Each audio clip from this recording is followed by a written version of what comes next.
you give guys a week off, after 14, since you've been going since the end of July. It's going to be sloppy, but the intent was there, the energy was there, all that was there, so I was happy with it, but obviously we knew it was going to be a little sloppy today. Kenny, that first meeting last night after guys get back, you sense anything different with you guys? No, guys are excited.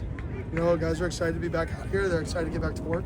I think they had a good little break there, mentally and physically, so it's time to get back at it. How hard is it to navigate things like the portal when you're trying to prepare for a game and yet there's all this other stuff going on? I mean, it is what it is. There's always distractions, whether you're in football, in life, regardless of what you do. You got to be able to manage situations, and you got to be able to compartmentalize things. So there's times where you got to focus on football. There's times where you got to focus on the portal.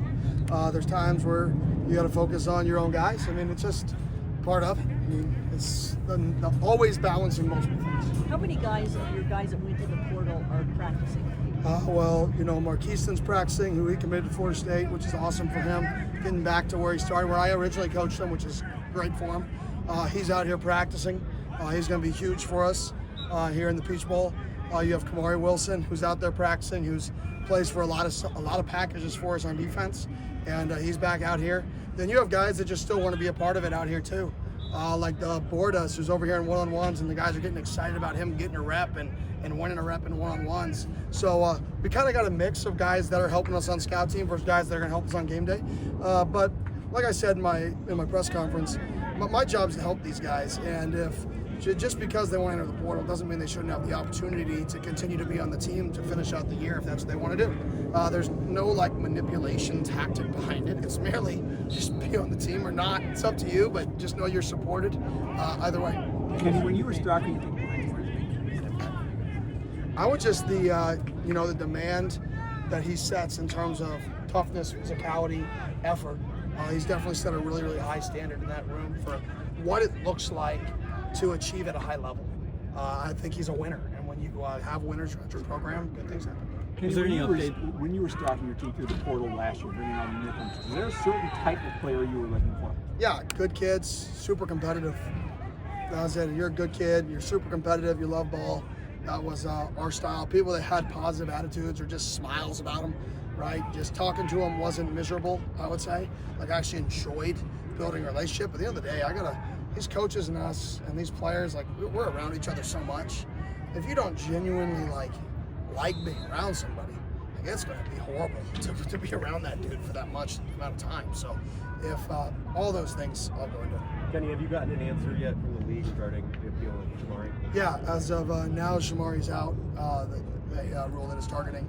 I'm trying to do a follow-up. I'm going to do everything I can for that kid. Like I said, he's worked his entire life for this moment, for this game, as a senior, to potentially play in this game. And for a close call like that, however you call it, to impact half of this kid's biggest game he's ever played in and what he's worked his entire life, I just feel like there's got to be something we can do that helps him and for the kid. When did you get notified that he was snapped? Earlier last week. What can you do on your end beyond the initial? I'm just going to have another conversation about it, just another phone call. Like I said, if me taking 10 minutes out of my time to make one more phone call to try to, if it's, what's that saying, so 1 in a million, so we've got a chance, right? Whatever that is. If that's what it is, it's what it is. But I'm going to shoot my shot to try to help Shamari. What has come out? What would you say has Marcus Arroyo? He's a really good coach. I mean, that's bottom line. He's a good football coach. There's a reason he was a head coach in college football. And he's a really good football coach, bottom line. And he's a really good person. I mean, he fits what we're trying to, the culture we're trying to create here by just being a good person. And also, he's super intelligent. What has come out of the self-scout that you guys have been able to do the past week or so? We're still in process, and I don't want to get too much into that just because I don't want to give away things we're going to change or tweak or use as, indicators. So, but there's been some good stuff. Kenny, what's the challenge for preparing for a game where you don't know who your opponent's going to be? Well, we're not preparing for that game yet. We're preparing for us. We're trying to fix some things that we got to get better at. Trying to fine-tune some things from our perspective and get our conditioning level back up, which is why we started practice a little bit different today. And we'll do that the next 2 days and try to kind of flush the system, get back to a good mindset. said, we haven't played a 4-quarter football game. When we play in the Beach Bowl, it would have been 6 months since we played 4 quarters of football. Our starters didn't play in the last quarter of the U of A game. They didn't play the last quarter of last week's game. So it's going to be literally six weeks, and since they played 4 full quarters of football. And that's the number one thing I'm trying to balance right now is that. How do you keep these guys in conditioning shape when it's going to be 6 weeks since they've played a real full football game? When you look at the defense, I mean, an improvement from last year, is it more talent elevation or just like getting used to the system in year 2? I would say a combination of both. I think our players are really good. I think their understanding of the system is better. And I think the competition that we have makes people better around them. I think the standard and the competition around the rooms only elevates people. Having some time to reflect and the players having the first time of a break really since August and July, what did they kind of come back with an added perspective and just being able to digest everything they've accomplished so far? Nothing like that. I mean, they came back and they were all in the meeting room like 11 or 12 minutes early. I mean, our standard's 5 minutes early, and we started our meeting 11 minutes or 12 minutes early, whatever that was yesterday. So that's how they came back. They came back twice as early as they normally are. And to me, that was a sign that they're hungry to get back here. And like I said, the energy level and the want-to level today was really good. But when you don't do something for a week, it's going to be a little bit sloppy. And like I told them about practice, I'm not mad. This is part of football. Like, now we've got to grow out of this sloppiness this week. We have 2 more days to get the sloppiness out of us. So when we know who our opponent is, we have 10 straight days of true prep where we get to, good prep. We're not worrying about conditioning levels. We're not worried about the sloppiness. We're worried about the opponent. What does it say about almost none of your 2D being in the transfer portal through 1 week? Yeah, I mean, I think people like being here. I know it sounds so boring, just like such a simple, like, at the end of the day, I think kids are happy here. Like, even the guys that are in the portal, we had a bunch of them still out here. Like, they're just happy here. They're enjoying it. This is an unbelievable season. I think they're treated well here. I think guys genuinely know people care about them here. I think, it's 68 degrees out today, and we're playing for a championship in the end of December. Where else can you do that? The lifestyle's good. I just think the development is good. Guys are getting better.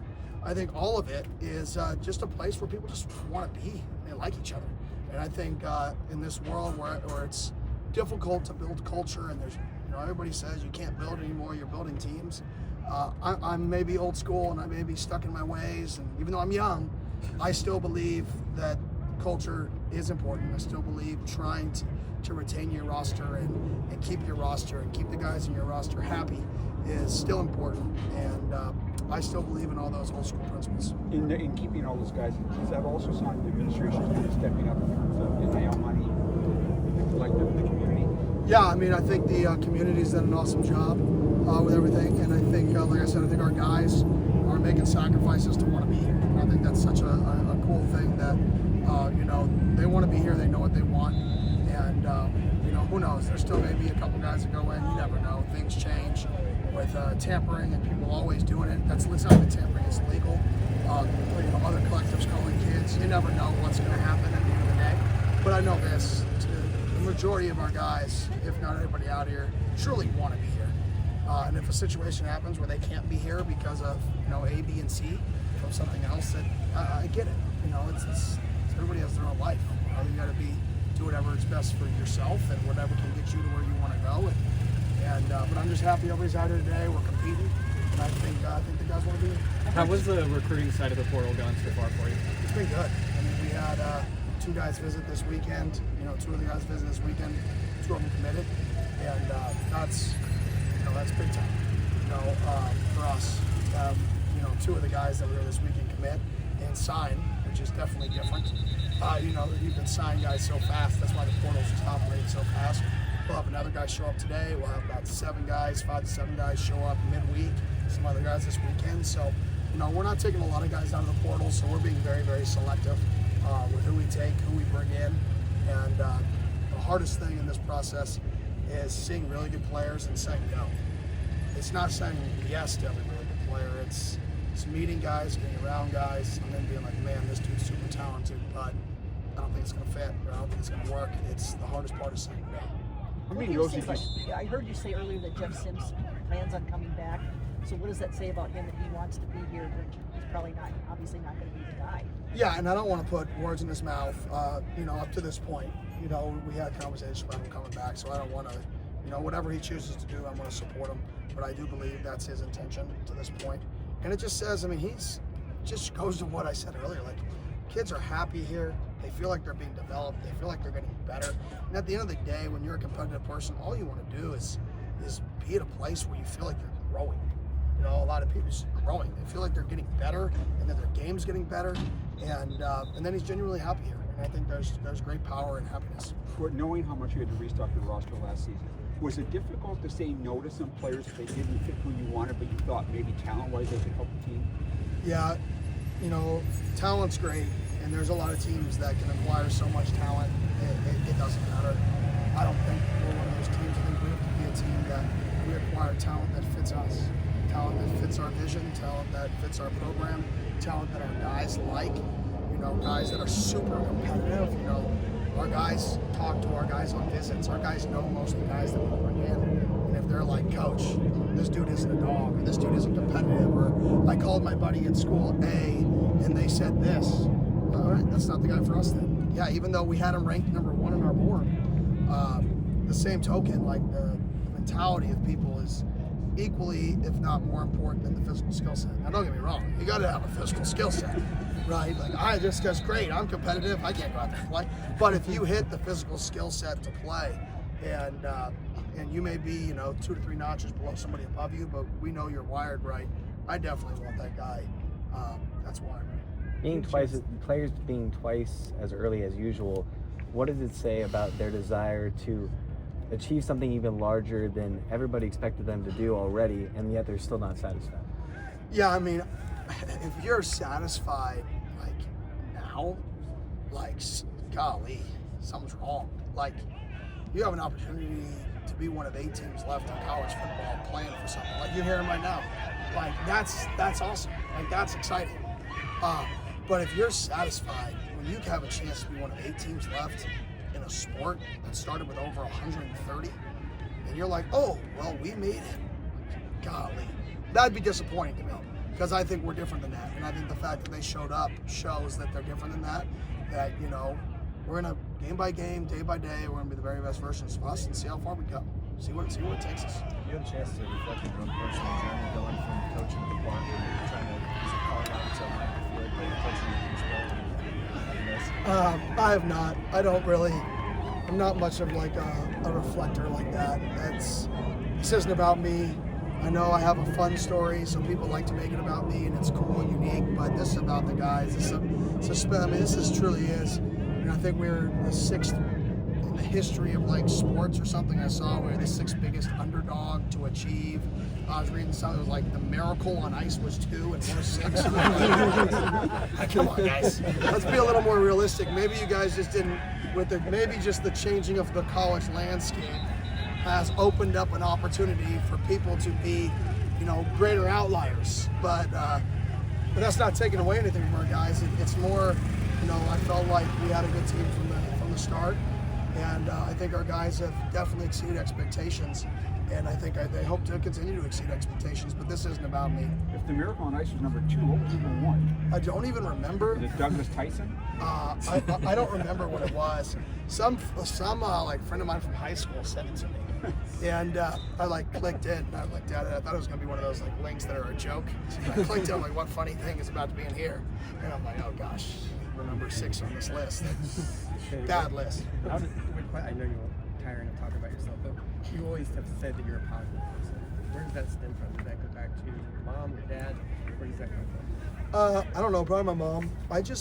It's not just the positive. I believe if you want to achieve, I think anybody can achieve what you want to achieve. If you want something, there's an avenue to do it. Even if you don't know there's an avenue to do it. You can find a way to get it done. Even if people say it's impossible, okay, it may be impossible, it may be very difficult, but you can at least give it everything you got to achieve it and not make excuses. Okay, when I was here many years ago, I got demoted the day before fall camp by Todd Graham for Taylor Kelly. That did not feel good. Was it the right decision? Hell yes. Taylor Kelly wanted to be a GA, and I was a nobody. Promote Taylor Kelly. I agree. Demote me, right? I don't blame it. But it's like if you let all that stuff affect you in a negative way and you don't just stay focused on just being the very best version of you, then you'll never achieve what you could have achieved. So it's more just the mindset of control what you can control, not just being positive. It's like, I can't control all these bad things that maybe happen, but I can control my response to them, and I can repeat that control over and over again. And that's what I think we're trying to instill in our guys. Is like, who cares what people say? All you can do is your best over and over and over again. And if you do that, you should be happy because you gave it your all. Like, what else could you be mad about? Like, you did everything you could. You lost. Sorry. Like, be pissed off for a little bit, but then you did everything you could. Repeat. Carson Miller, Corey Stevens, Mason Gary, Coleman, set the pace for your coaching career. Yeah, so I coached that group in middle school. I coached the middle school Cocoa Paw flag team and the middle school Cocoa Paw dodgeball team. Our flag team was really good. Not a very good dodgeball coach. I think we finished like dead last in the city tournament, so that was not good. Too many plays. The dodgeball team might be getting back together this week. Do you have a message for them? Yeah, be better than we were. Find a better coach, because I was not a good dodgeball coach at all. Thank you. Appreciate it. Thank you.